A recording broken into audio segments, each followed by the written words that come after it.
talk, this was a title that was selected for me, and I was asked if I wanted to come up with a new title, and I couldn't think of anything. But it's fine. Value systems in the environment sounds good enough.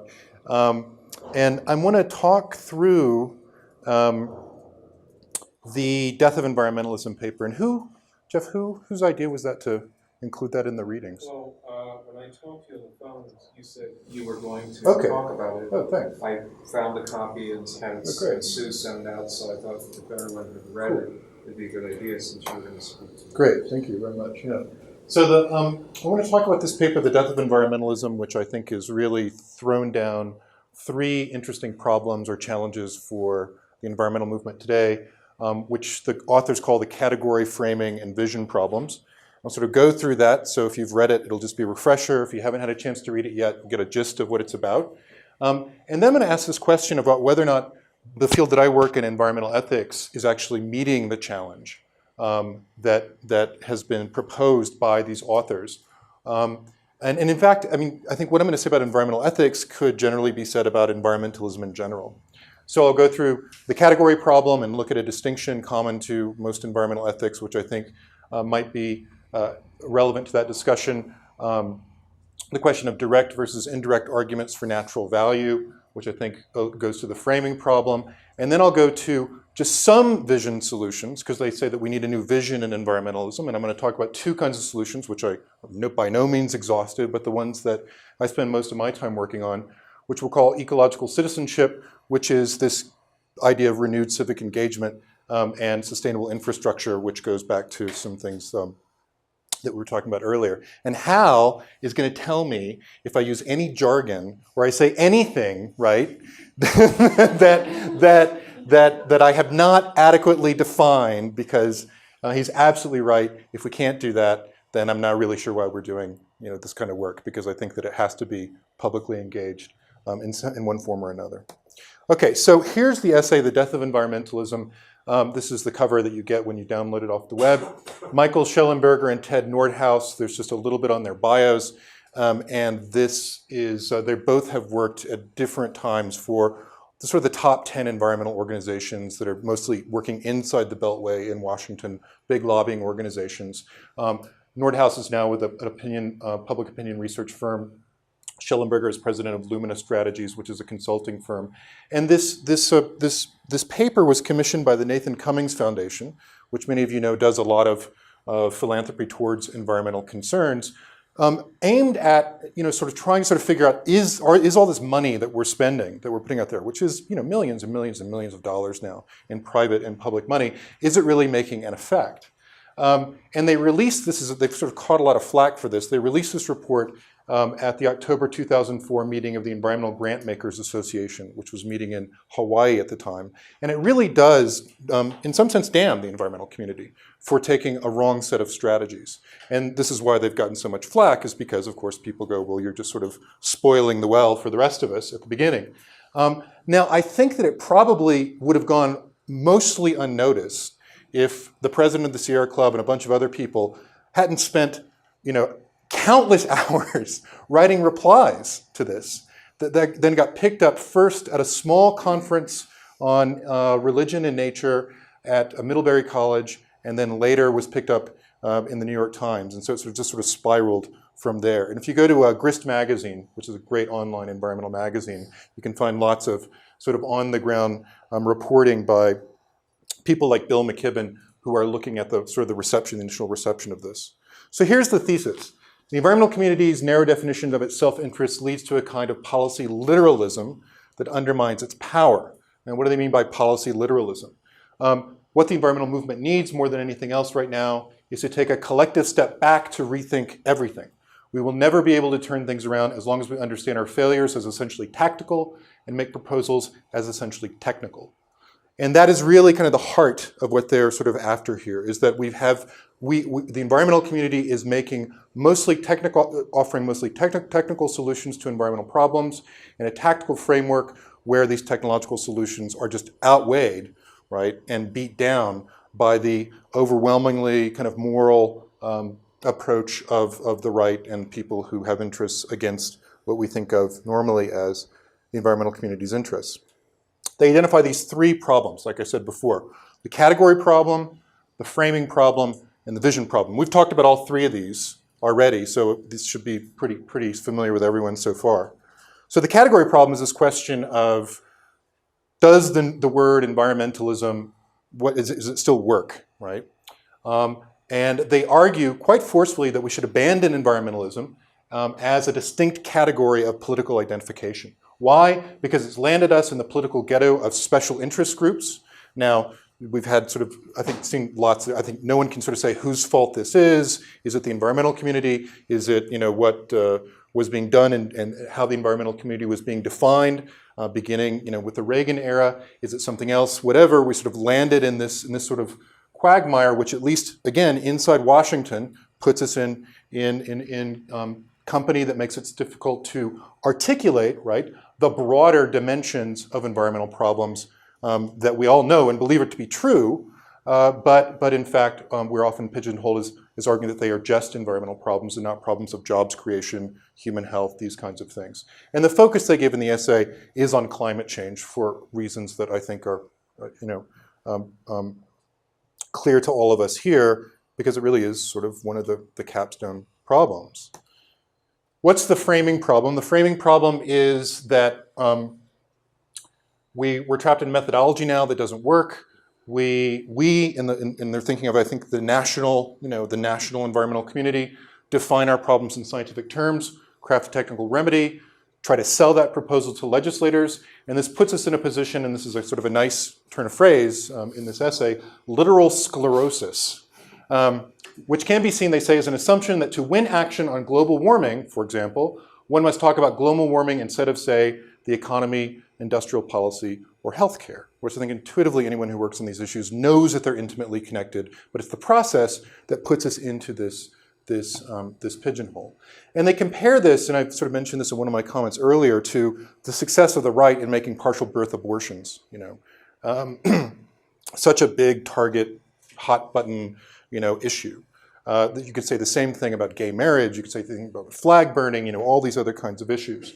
And they argue that if you compare how the right deals with creating opposition to partial birth abortions, it's not about appeal to technological problems. It's about appeal to morality or values or something like that. Now, I'll mention something about this a little bit later. I think this is kind of an unfair critique. And again, from one of my comments, I think yesterday, I said, when you're working in the context of an administration that's denying that there's such a thing as global warming, that hires, someone who knows nothing about the topic, puts him in the White House Council on Environmental Quality and has this guy edit EPA reports. I mean, we're in a position where we have to make the technical argument.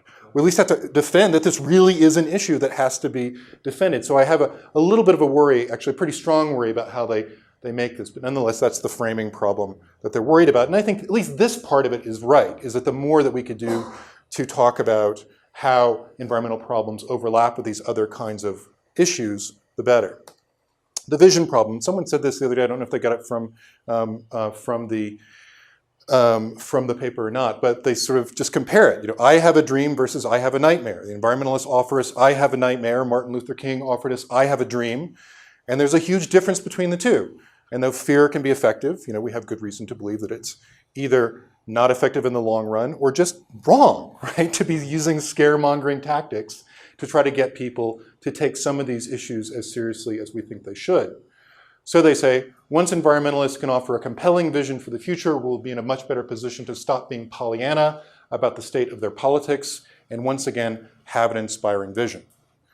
Now, let's look at the category problem. So this is sort of, I'm going to talk about this distinction common in environmental ethics, also coming out of the field of environmentalism in general. Human-centered ethics versus non-human-centered ethics. And I think this sort of captures about the state of the sophistication of this distinction. We got, right, I don't want to say anything else, right? And then, nature is resource extraction. And then tree hugger, right? I wanted to get a picture of Hal up in a tree, but it didn't, I couldn't get that. So we'll set up for Julia Butterfly Hill.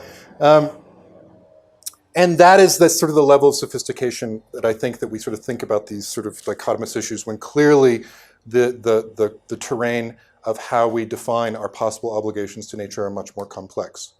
But In a certain sense, this comes out of the history of environmental ethics, and it's changing quite a lot. We certainly saw this in Baird's talk earlier. What is the field of environmental ethics? Well, while there are forerunners like Leopold, I usually pick 1973 as a starting point. That's when we start. There were 3 very famous papers published first in environmental ethics. One by Arne Næss, the first thing he ever wrote on deep ecology, if the people know that. One by Richard Sylvan, which I'll come back to in a second, an Australian logician who wrote his first paper on environmental ethics that year. And one by Peter Singer. Many people know Peter Singer is thought of as the father of animal welfare or animal rights in the US, and that was when his first bit on animals came out. And then a lot of stuff follows from that. Also, then we get the first conferences, we get the first classes being taught sort of somewhere around these few years. And it's no surprise, of course, that this comes at that, cresting, or not cresting, but I think the sort of moving up to the second wave of environmentalism we think starts with Rachel Carson. Not a coincidence at all, coming along the same time that we get all that important environmental legislation passed between 68 and 1980, because there is this sort of sense that a lot of professional academic fields are asking themselves, what can we do, commensurate with the talents and the training we have to try to offer some contribution to these problems. So this is actually how I sort of see the first 2 primary questions that I see as common in these 3 papers and a lot of other things coming out at the time.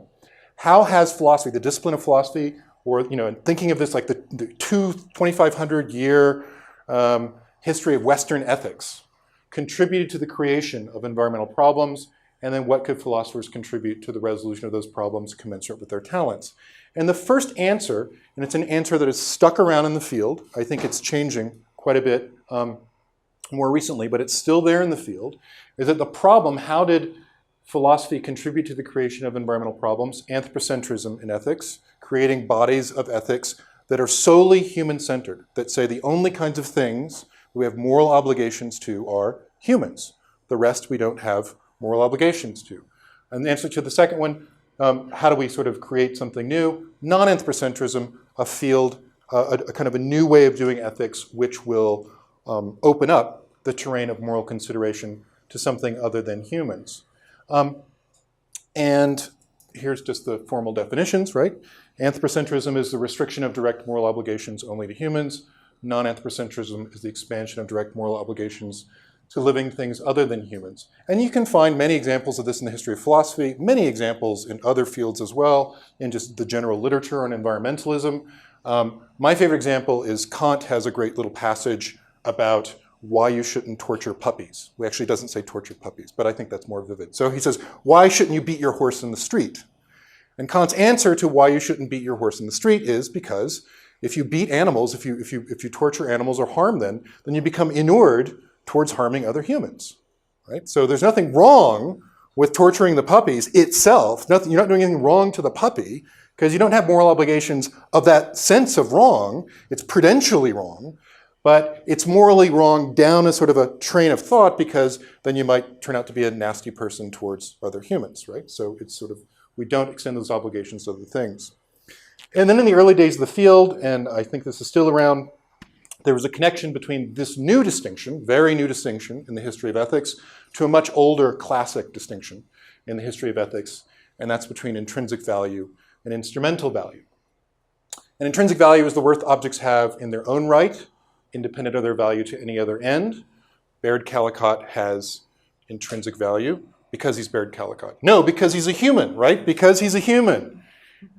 In the same way that David Orr does, and Carolyn Merchant and everyone else in the room, we are the kinds of things that contain this kind of value. Our worth is not dependent only on our fulfilling some other value for another thing. Instrumental value is in the worth objects have in fulfilling other ends. My watch has instrumental value, presumably not intrinsic value. You steal my watch, you're doing something wrong to me, not to the watch itself. So goes the argument. Now, generally speaking, the way this worked out was this, is that environmental ethics was going to try to come up with a non-anthropocentric, non-human-centered way of extending intrinsic value to things that weren't human. That was the goal, right, of classic environmental ethics. If you thought that the value of nature could only be understood in anthropocentric, human-centered terms, and gave nature only instrumental value, so the value of nature is only, the resource value that you can get out of it, then the technical term that we have in the field for you is that we call you an economist.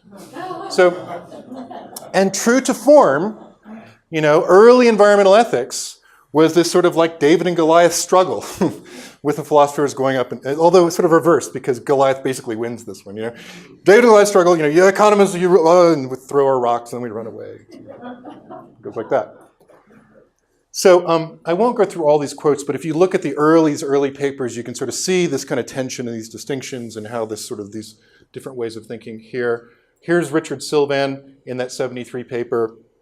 It's increasingly said that Western civilization stands in need of a new ethic, setting out people's relation to the natural environment, in Aldo Leopold's words, an ethic dealing with man's relation to land and to the animals and plants which grow upon it. It's not, of course, the old and prevailing ethics do not deal with man's relation to nature. They do, and on the prevailing view, man is free to deal with nature as he pleases. And Sylvan gave this view, this traditional ethical view, the charitable name of the despotic view, right? And so it's like you can either be an environmental ethicist or a despot, right? So just think about, which side of that division you want to be on. Probably not the despot side. In an early paper challenging this sort of connection between, the sort of division, anthropocentric intrinsic value, non-anthropocentric instrumental value, Brian Norton put it this way, is this is sort of how environmental ethics, and some environmentalists, I think, bought a kind of distinctiveness about their identity. And I think how environmental ethicists sort of justified why we needed a new field of ethics, right? Because the old stuff just wasn't going to be able to give us this intrinsic value view. And what Norton says the upshot of Sylvan's paper is that anthropocentrists are therefore taken to believe that every instance of value, this is what we think the anthropocentrists say, every instance of value originates in a contribution to human values, and that all elements of nature can at most have value instrumental to the satisfaction of human interests. So there didn't seem to be any middle ground at all in that early field, and in the early days of the field. And I like to think of this, so here's my verdict, that some kinds of environmental ethics and some kinds of environmentalism are actually guilty of this category problem, right? That to have, remember Schellenberg and Norhaus, the category problem is there has to be this distinctive environmental realm that is separate from other areas of human concern. And I think this kind of approach actually does a lot to that. My favorite comedian is Eddie Izzard. I don't know if any people know Eddie Izzard. So I borrow Eddie Izzard's language and I call this the flag problem. And this is when Eddie Izzard is explaining, he says, the British Empire conquers India with the clever use of flags, right? They show up on the shores and they say, we claim this country in the name of the Queen. And the people in India go, you can't claim this country, we live here. And they say, do you have a flag? And the Indians go, no. Well, no flag, no country. And mark off. And I think that's sort of what, we've tried to do with environmentalism, right? This is our flag, right? And this is us. So, right? So we know where we are. And then, that's the point. Okay. Now it turns out there are some alternative views that are very, very good and very helpful. And that fall in between, and there's been a lot of work in the field. Baird's new sort of generation of his work on Leopold's Earth ethic was appealing to sort of a combined view in the sense. We know we can go back to stewardship, problematic as it is, and look at works like John Passmore's Man's Responsibility Towards Nature, which was really written before the 73 papers, but didn't come out till after it. And there's a sort of an interesting story we can tell about that. But it really does say, look, inside the traditional Western conception of stewardship, you can find a really robust environmental ethic. But maybe we should try to get that out and rolling, because a lot of people are Christians, after all, in this country, in the West, and see where we can go with that. Then there's the unfortunately named weak anthropocentrism, which was developed by Brian Norton and Jean Hargrove. And basically the argument is that all forms of anthropocentrism, all forms of human valuing of nature aren't necessarily bad. And so on the one hand, we have the aesthetics view, right?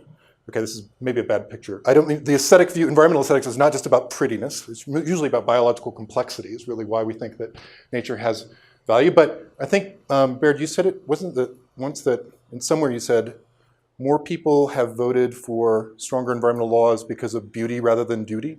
Right, that's you. And And it's true. And you look at the legislative history of those 26 acts between 68 and 1980, a lot of them appeal to aesthetic values. The other thing they appeal to is the cute little girl theory of the world. No, this is actually the future generations theory of the world. God, that one fell flat. Okay, so all right. Obligation to the future for the reasons that Bob was talking about. There is the sort of the bond that we have with our children. There can be many, many different reasons why this seems to be compelling. I'll give you some numbers on it later about how compelling this is.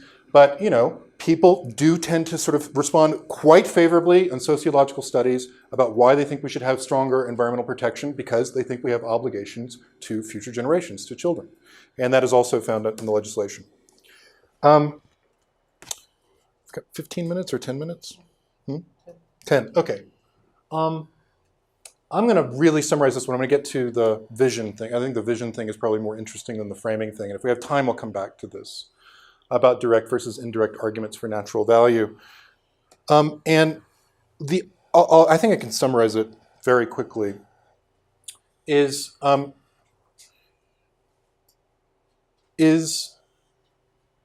if you look at the field of environmental ethics, and this is really true on the ground in environmentalism, and I see this all the time, you get these very strong splits, for example, between the animal community, the animal rights, animal welfare community, and the people who are interested in ecosystemic value, you know, preserving ecosystems. This happens all the time. There are lots of classic cases of this. We're talking over lunch about the macaw whaling controversy, Northwest Washington, classic case of this. And there is a sort of, and I won't go through all this, but there's a sort of there are basically some philosophical intuitions that philosophers have developed about why it is that we think that, you know, we might have more obligations to one rather than the other. But the point I want to just point to here is, if we look at a lot of debates between the animal welfare, animal rights philosophical community and the environmental ethics, land ethics kind of community, often it's the case that really they agree on the same ends, but just for very different reasons. And that seems to me to be okay. So one example that we think of a lot is deer hunting. You know, deer are horribly overpopulated. They are what's called an obligatory management species. You know, they don't spontaneously abort when they overpopulate, and so we have to keep their populations in check in some way. But every time the National Park Service or the Forest Service does a deer hunt or an elk hunt, you get this outcry, right, from the community. Not just the animal welfare, animal rights community, because they think that there's just something wrong about this. You also see the same thing with exotic species.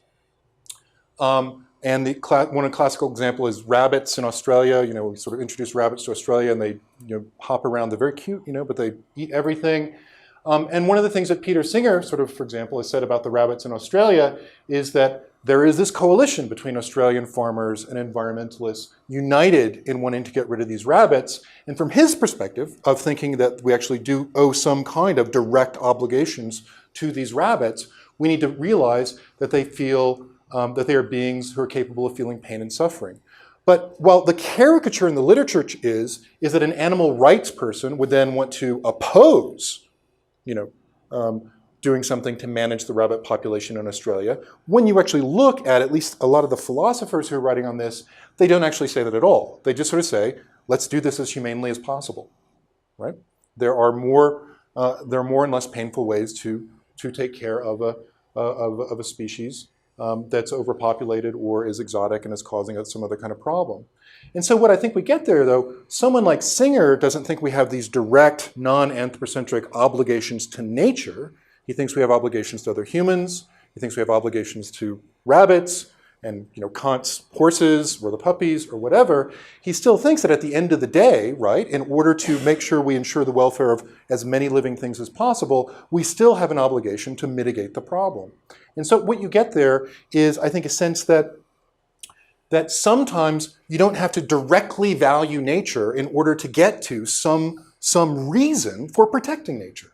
You don't have to think that you have a direct moral obligation to nature in the same way that you have a moral obligation to another person in order to agree that we need to do something about global warming or, you know, loss of species biodiversity or anything like that. And I think if that's the case, right, then we ought to do much more in the environmental movement and environmental ethics in particular of thinking about these kinds of indirect reasons, right, for valuing nature. Those weak anthropocentric reasons, valuing nature, protecting nature, because we think we have obligations to future human generations, I think many times are going to be sufficient for getting us the kinds of laws and policies that many of us who think we do have these direct obligations would want. And so I think to avoid this framing problem that Schellenberger and Nordhaus say, right, which is where you sort of create a kind of environmentalism that doesn't seem to have anything in common with other kinds of questions of human welfare, we need to look at these indirect reasons and sort of capitalize on those. So now something on vision. And before, I can't remember, was it Galen who said something like, you know, you shouldn't say I'm against toleration, but you said something like, I want more than toleration, right? Well, this is the best joke I could find about pragmatism. So, all right. Okay. How do we come up with a new vision, right? I want to start with two claims. The first one is this. I think we're caught between two futures right now, and one of them is unthinkable and the other is unimaginable. And the unthinkable future, or the unthinkable vision, is the consequences of global warming and what's going to happen to human, non-human populations, the Earth itself. That's unthinkable. It's horrible. Then there's the unimaginable. And the unimaginable is, from where we sit here today, how are we ever going to get to some kind of solution to these kinds of problems? How will we get that traction? And that is the kind of thing that I think, we've grappled with this before, can put people in the mind of despair. And when you look at the statistics, and I promised these, I think, on Monday, here's the sort of latest, and that's actually the worst than I'd reported. I think it was a 29%. 19% of the American population, a great deal concerned, personally concerned with global warming. Lowest on the chart. And this is from the July 2006 Pew Initiative on Climate Change. And I think with these kinds of numbers, I mean, it really does make these kinds of worries about the future really salient. Second claim I want to make is this, is that we need to think about, without decreasing our rhetoric, sort of worrying about going into going down the slippery slope to just thinking about these questions as matters of advertising or rhetoric or something like this. We do have to acknowledge that given this time horizon of environmental problems, like the 10-year mark, even if we took that one, that we may not have the time to really, even if we could come up with the right approach, the right way, the right sort of change in consciousness, the right whatever, we do not have the time, the luxury of that time, to get everyone to go along with it, or maybe even a majority of people to go along with it. And given the fact, and this comes from a good friend of mine, Avner Deshalit in Israel, we know empirically that natural resource managers and the general public take an overwhelmingly anthropocentric view to the assessment of natural values, then I think to not try to appeal to the interest that people already have is making a big mistake. And I think that's something that Schellenberger and Nordhaus is the core of their essay. Skip that. So I'm going to give you two kind of things that I've been working on that I think create a new kind of vision, and certainly it's not unique to me in coming up with this, but I think that they show us another kind of path that we all need to be working on. One is what I call ecological citizenship. We stop thinking of environmentalism as an identity. We stop thinking about this flag, right, that we have, that we rally around. We start thinking about it as something else. We start thinking about it as, say, for example, a way of re-engaging, having civic involvement with our communities in a classic Greek Aristotelian sense, right? For Aristotle, citizenship was not just voting, right? It was a positive duty that you had towards others. And we still have that alive in the US today. We've got PTA organizations. Surely people are taking a self-interest in their kids' education, but they're also doing something for the community in a positive sense. And I think in a certain sense, the promotion of different kinds of projects that can put one's activities that do help to improve environmental quality as an extension of one's citizens' obligations are a very good way to go, which fit into the normal kind of value set that most people have. And the example I'll give is the Chicago Wilderness Project. I spent the last, and Steve, who I haven't met yet, talked about restoration, spent the last 6 years writing on a book on the ethics of ecological restoration. For the reasons I couldn't have said it better than you did before lunch, for why I think this is one of the most important things that people could talk about, because it all comes together, right? The civic enhancement, ecological citizenship, improving the soul, however you want to describe it. I think it can come together in this project because you cannot separate the moral questions and the political questions and the psychological questions and the scientific questions from this practice. It's all intertwined. And this is the practice of recreating ecosystems that don't exist exist at a particular place anymore. Now, here's a picture of Chicago. These light green areas are the Chicago Forest Preserves, which were dedicated and set aside at the time when the city of Chicago was created. And instead of Chicago making a big central park, right, they put this sort of string of little strips of park around on the outside of the city. The city gets bigger, jumps over the parks, exotic species come in, pollution, stuff, illegal dumping, all sorts of things. These become horribly degraded. They go from what's arguably been said to be oak savanna to now dominated by European buckthorn, shading out the native species. But ironically, the only vestiges of old growth in the entire state of Illinois are inside the city of Chicago, because these are the only places that weren't plowed under, right, or timbered for agricultural purposes, and weren't built on for creating cities.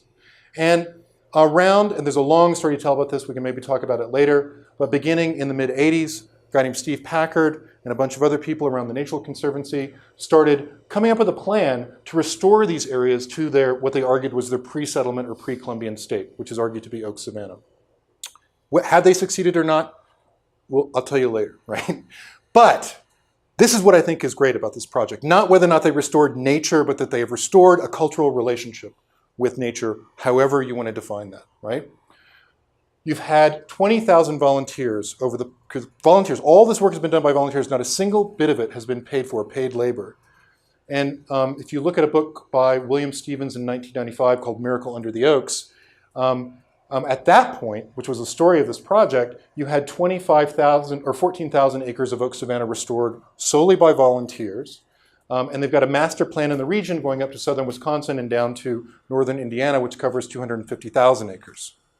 Now, this is really amazing, and it's good for empirical social scientists because these 20,000 people is a significant number of people that you can actually study. You can go and survey them, you can talk to them. What are they getting out of this? And it seems to me what they're getting is these lessons of ecological citizenship. They're becoming engaged with nature without thinking about themselves as environmentalists, right, with bunny rabbit ears, right? They're just not in that sort of I have a flag model, right? Their vision is that they're involved with their community. Now, there's certainly exceptions for this. But the sociologists who study these volunteers are very smart. They're not going and finding the people who already thought of themselves as environmentalists and saying, why are you doing this? They're going to the people who got involved because their kids were involved in this project, right? And then sort of seeing what are the lessons they're getting. And what they're getting responses like this. The value they get out of this is participation. And they form an intimate relationship with nature. Do they see it as, non-anthropocentric intrinsic value? Who knows? It doesn't matter. They see it a place that they now have a stake in, that they love, and that they have some kind of strong connection to. And if you look at the city of Chicago, it has the most ambitious publicly funded green roof program in the country. Off the charts in terms of lots of sort of work towards environmental sustainability. And in that respect, right, these, if you talk to people in Chicago, why is the city of Chicago so far ahead of the curve? Because you have this critical mass of people who have come to care about the local environment because of this. You sort of interview these people on global warming, and they're way above that 19%, right? Because they have at least found this place to put their toe in the water on these questions. But I think creating these kinds of opportunities is a moral choice. There's lots of ways of doing restoration. You can hire landscape design firms to do restorations for you. You could never make them accessible to volunteers. This project could have been done in another way, but it's not. What's that? This is so great. I don't want to cut you off, but Okay, I gotta stop. Well, just maybe give us. Yeah. So then I'll just say one thing, and this is just about sustainable infrastructure. And this will take just 2 minutes to say, and you'll just have to trust me on the numbers.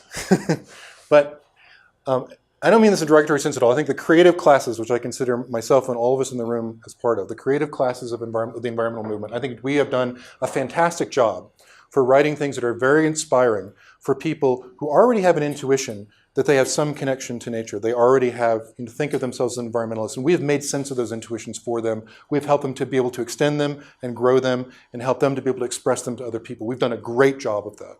What I think we've done a less good job of is helping people who do not have those kinds of interests to come to embrace those kinds of interests, whatever they are. And the kinds of interests I think that we need to be pushing them to embrace, of course, are not those narrow environmentalist interests, but that broader sense of ecological citizenship. But nonetheless, given those kinds of limitations, we've got to really think hard, not only about the question of consciousness, but also the question of infrastructure. Because if you change the infrastructure, then you create places where people cannot help but live sustainably. It is no longer a choice for them. It is not something they decide to do out of some moral commitment. It is only the smartest way that you can live. And we have good examples of those. So, one of the reasons I loved living in New York is I had a very, very, very small ecological footprint. And I did not have to do a damn thing to achieve it other than live in Manhattan, right? Most people in New York, like when I was living there, this is true of me, didn't own a car, and they don't have a mortgage, so really they're not Americans, if you think about it. But it turns out that New York has the lowest average energy consumption rate in the country, the lowest. Several orders of magnitude. Even if you look at sort of compare New York to places with similar climate, Alaska is sort of a bad example there. But if you look at sort of places with a very similar climate, they still go down because most people are living in New York City. Most New York Staters are living in New York City, and for all those kinds of reasons. And if you look at sort of comparing other kind of consumption indicators that sort of generally tend to level off, like the cost of bringing in food into the city, this kind of thing, we're all eating hothouse tomatoes from California, even with the growth in urban gardening and community gardening, things like this, we're still the cities, the population centers are still consuming roughly about the same on those. This matters most. And while I certainly don't want to make most places into Manhattan, I do want to say that whatever we could do to sort of encourage density, right, to encourage the limitation of consumption is probably one of the most important things that we can do in order of creating the kinds of environments where people can't help, right, but live more sustainably without having to change anything else about themselves. And hopefully then they will later change something about themselves. And I think that's a critically important part of this. This is where I completely agree with Mitch on this. The good news is there's very good news on population. 2050, UN Population Center keeps downsizing their population estimates every single year, right? The population bomb is not exploding. We're doing really well, much better than we thought we were, for some good reasons and some bad reasons. One of them is urbanization. One of the critical issues is urbanization. Urbanization in first world, densely populated cities like this, not is what we want, not the sprawly places like where I grew up in Atlanta. So the issue about population is overpopulation is a normative issue. It's a normative claim about the combination of population times consumption times the technology that mitigates that consumption. We're doing better on population now. We've got a lot of technology. What we work on is consumption. And this is one surefire way of limiting a very critical aspect of consumption. So I'll stop there. Thank you.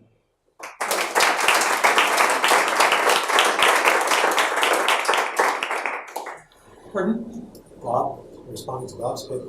I think we're responding to both at this point. Yeah. Is Well, I that have a question. If just looking at the intersection between the two terms, I think there is an intersection that we're required to come up with a vision. In creating a vision, I think we do need to dwell on grief, but not fall into hopelessness. So, bringing in the feelings around that and achieving the vision that will lead you to the goal that you want to achieve, I think, is the intersection between the two speakers. And I don't see that, I just see them connected in that way. And where it connects is in, we are asking ourselves, what is the vision? How are we going to accomplish what we would like to accomplish? I really enjoyed your presentation in terms of the context that it's provided. And the challenge is we have to face and rethink in terms of meeting the goals. John has. Go ahead, David. I'll follow. Go ahead. You go first. I thought these two papers, or two talks, were really nicely paired. The best future we can envision is not going to be nearly as good as what we would like to envision. And all of us who have seen places in which we grew up devastated and developed and paid over, and I think that does entail reading. And I thought that your paper, Bob, that you talked was very nicely stated. Schulberger Williams, Andrew, your discussion framing of their paper was really superb. I appreciate how you did that. My quarrel, in part, with the two of them, and they say some very sensible things, and some things that are not worth arguing about. But on the idea of what we ought to tell the public, we've got to have a rosy picture. I don't believe it. Winston Churchill, old Churchill out, offers blood, toil, tears, and sweat. And our job is to tell the truth, I think, as best we can see it, knowing we see it through a glass darkly. And the truth also is fecal. There are things that can happen that would be maybe better than we will envision. But there's not a scientist in the room that knows the evidence about climate that says that the truth as science has unfolded has been better than it might otherwise be. The news is always worse. Sea level rise, for example.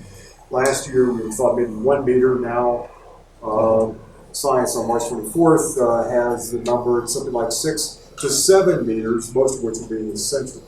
A lot of wild cards here, most of them don't fall for us. On the politics, one other comment. What I think it is hard to do for environmentalists, but it's also hard in the women's movement, the civil rights movement, the peace movement, every progressive cause. And this is just the old attorney's rule of follow the money. The right wing mustered up about $3.5 billion. And you go back to about 1970, and I'm blanking on the guy's name, he was on the Supreme Court, but at the time he was attorney in Virginia, in Richmond. But he got the U.S. Business Council form. They rounded up about $3.5 billion. Every year they still spend about $300 million to propagandize the philosophy of the robber barons, the vision of Calvin Coolidge, and the moral sensitivity of the social Darwinists. That's now the right-wing view. And it goes out, Rush Limbaugh talks to 25 million Americans every day. Bill O'Reilly is the most watched commentator on television. And then there's Glenn Beck, and there's Ann Coulter, and it goes on and on. They now dominate the media. And so against that backdrop, we've been outspent, outgunned, and the part of the issue comes down to the fact that we got caught sleeping in 1987 when the change in the FCC rules came about. The fair and balanced provision was tossed out, and to hold a license to a the public airways, television and radio, it was no longer that you presented all sides of an issue. If you didn't, people could take you to court, you could lose your license. It was only profitability. And then the Telecommunications Act of 1996 did the rest. It allowed the centralization of radio, television, newspaper, all serving the same media market. We got outgunned, we got outflanked, we got outthought. So even if we had been absolutely the most pristine and effective strategy possible, it would not have worked in that environment. And it wasn't just environmentalists and framing and so forth, it was every progressive cause that there was. The peace dividend of 1990, what happened to that one? We got outgunned. And that $3 billion framed a worldview that led to the 1994 election, then the whatever you want to call whatever it was that happened in 2000. But it wasn't a fair and balanced election. And then 2004 and terrorism and all the rest is kind of, as they say, history. But that's not an argument against what you said. I thought you framed their framing extremely well. It was very, very jointly done. I think your conclusions are very sensible. But my point is that this wasn't a matter of clever argument. This was a matter of money and strategy. And they dominated the airwaves and the media markets. And this wasn't a matter of more clever intellectualizing. This is a matter of sheer money, strategy, strategic thinking, and they won the game up to this point. We've touched upon that somewhat these last couple of days, and we all pretty much agree with you. But the question is, so now what? What do we do from here? What's our response? Whatever we do, we have got to go back. You know, if you could be queen for a day, or I king for a day, or whatever, I could do one or two things. One of the things, the first thing I would do, to go back to the FCC standards by which we allocate the public commons called the airways and restore fair and balanced. That'd be number one. When Ben Bedikian wrote Media Monopoly in 1980, he complained in 1980 that there were only 50 major media outlets. We are now down to 5. And they compete on the basis of entertainment. How do we take complicated messages like climate change or environmentalism, whatever you want to make that, and convey that to the public, where it's essentially a race to the bottom in a highly and increasingly centralized media market? We don't stand a chance. So this is really a political issue. And I think I would frame it around issues of fairness and balance, to coin that phrase. But these are our public airwaves. This is a case of public theft, pure and simple. It's rather similar to what happened with tax cuts and the shift in wealth to the very top of the society. It's a takeover of the United States. Okay, we might have to vote. No, I think it's a very sobering one. We needed you here yesterday because we were looking at the politics for this argument. John, and then Sharon. I want to frame the question in terms of ecological citizenship. And first, I want to thank Robert and Andrew for really stimulating presentation. And the question is to both of you, so I want to try to frame two sides of it. I'm understanding in the context of your comment, Andrew, ecological citizenship. This is a concern, an environmental issue that's not an identity or a flag, but a positive duty to others. So that's kind of how I'm thinking about this ecological citizenship. I respond very positively to it because it's also a love for New York, but I think that sense, again, of seeing the urban world as an environment not only worthy of attention, but because of numbers of the people, we need to have that sense of what's the environmental issues there, what can we learn in that context. Having said that, I'm puzzled by, say, resonating with David's talk. I'm trying to think about ecological citizenship and embeddedness in the world, embeddedness in air. I'm trying to think, and I know you two,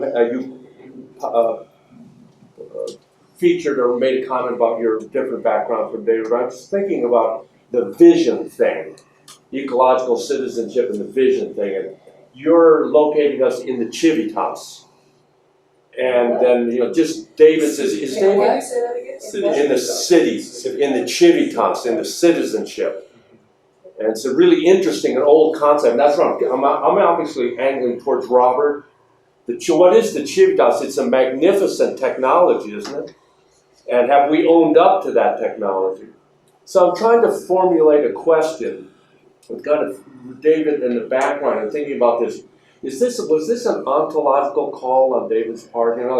Is this a transformative ontology that David is calling us to really understand who we are as beings? And so it's, Andrew's is not an ontological, I don't want any identity or flag, but I'm feeling, Andrew, here's the sense of the question, I'm feeling identity there, I'm feeling a flag, ecological citizenship, and I feel like it's a vision embedded in a certain reality that's really significant, but I just want to think about it in terms of what Robert's calling us to. Let's think about our technologies, let's own up to them, where do they take us, what's embedded in ecological citizenship. Does that? I think so. I don't know if I'm going to fully answer the question, which I do really appreciate, but I'll say this. One is that I don't think everyone should be an ecological citizen. I think it's too much to expect. And also I think the world would be really boring if it were true, right? I want people to be engaged in their communities. I want some people to be engaged in their communities because of their compassion towards the environment, either something they directly resonate with or something they think of as being part of their extension of their larger human community.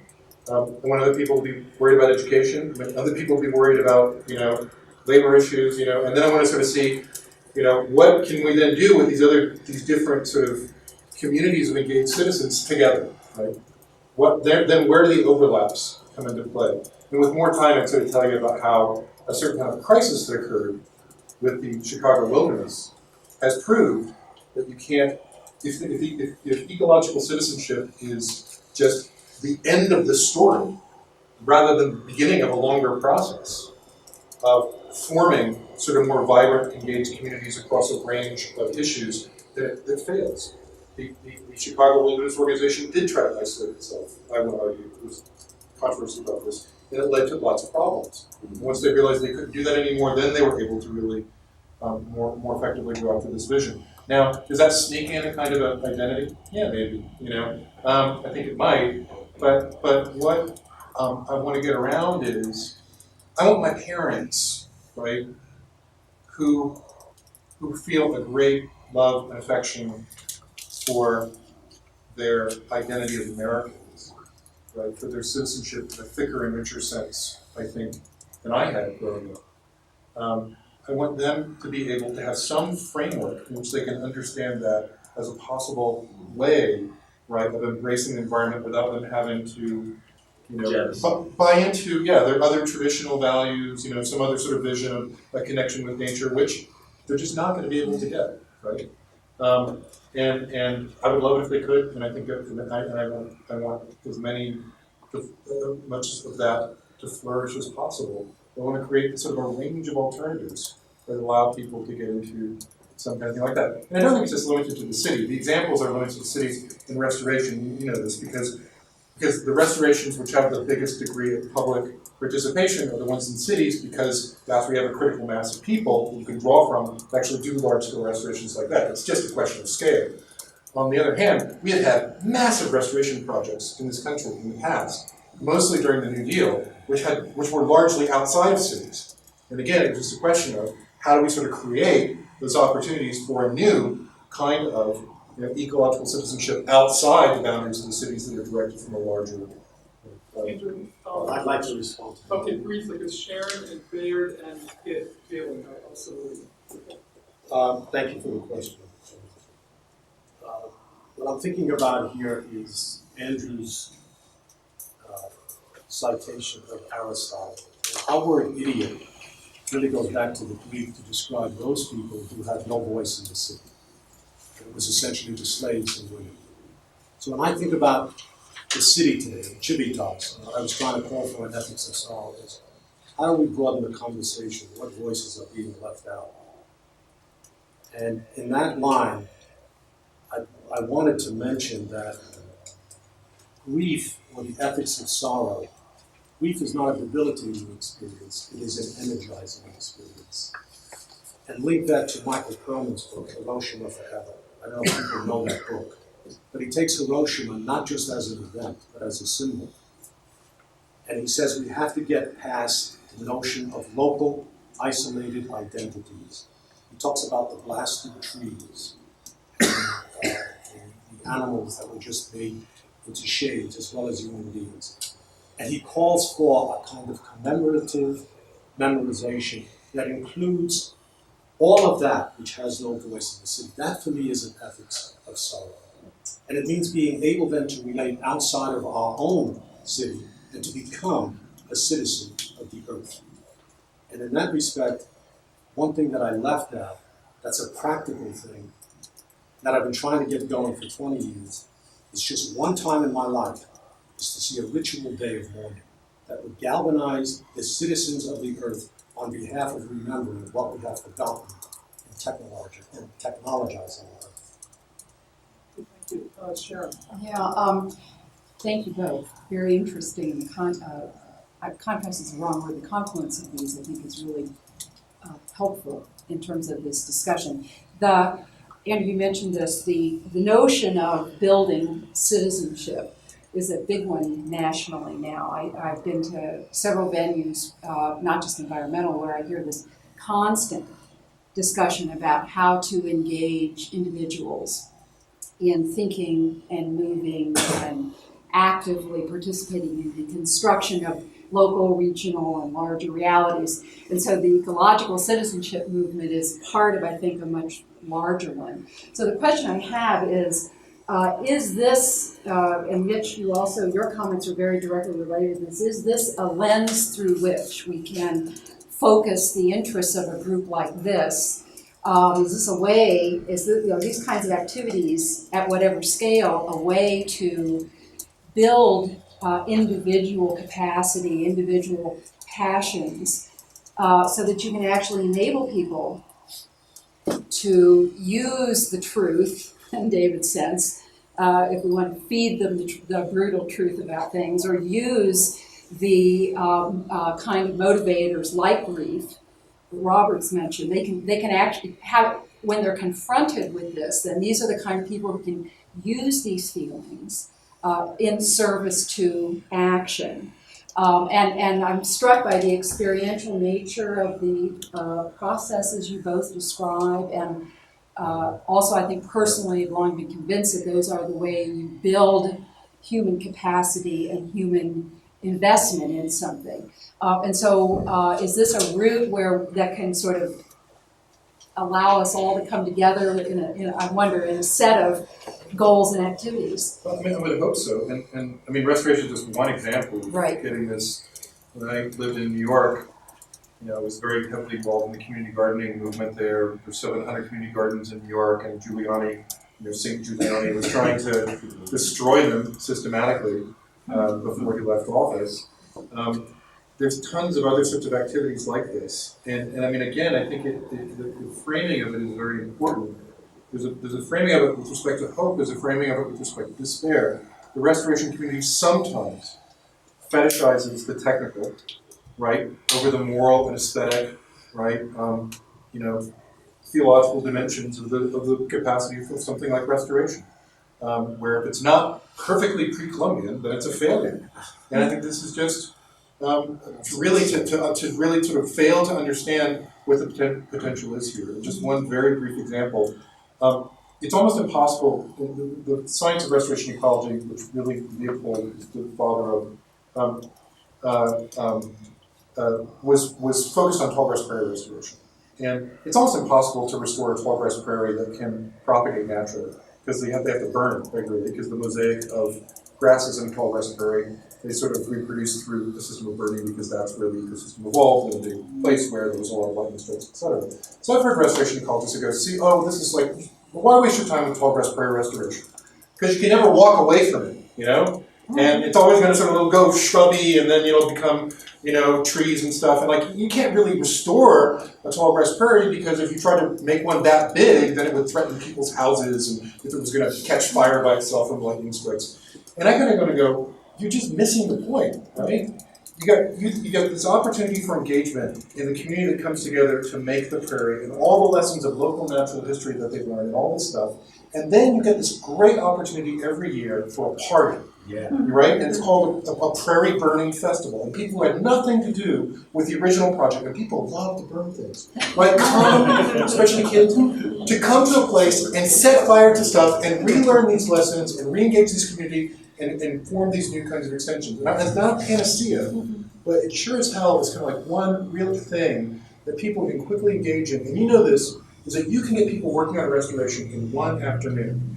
It's not like learning to do help on an Audubon bird survey, right? You don't need to be an expert in some real area. You learn the stuff on the ground. That's what I would. It's a change in our consciousness.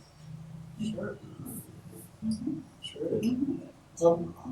I don't know if it changes their consciousness. I think I like to put it this way. It broadens their notion of the community of importance to them.